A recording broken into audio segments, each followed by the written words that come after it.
Survival horror addict Mike Huber, blood type AB, has been ruminating on the inevitability of Resident Evil 7.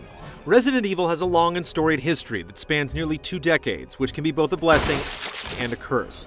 Capcom has tried to appeal to the West with the most recent entries, but the results lacked focus. Resident Evil 6 strayed further away from what made Resident Evil great in the first place, namely horror and pacing.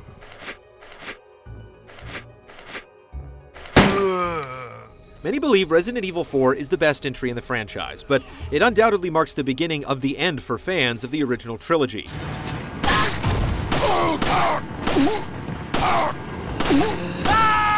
With a heavy emphasis on action and explosions. Resident Evil 5's African setting was set in broad daylight and supposed to replicate Black Hawk Down, while Resident Evil 6's China segment would have made Michael Bay jealous, which is probably not a good thing. When so many people and monsters are dying at an accelerated rate, it lessens the emotional weight attached when dispatching an enemy. That first lone zombie in Resident Evil was so terrifying because it was intimate, even amidst the B-movie schlock. Where's Barry? No. Resident Evil 7 needs to get back to the basics. A greater emphasis on atmosphere, tension, and pacing would help instill the sense of dread and fear we all know Resident Evil is capable of. The first step would be to focus on a single-player campaign.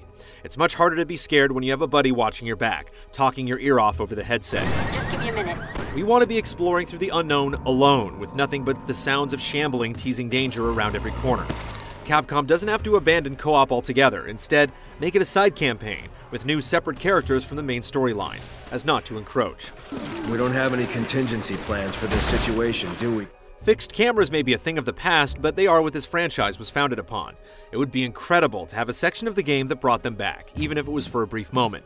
It would be a nice tribute to fans of the older titles, with all the cinematic potential to scare the crap out of us if used in the right situation.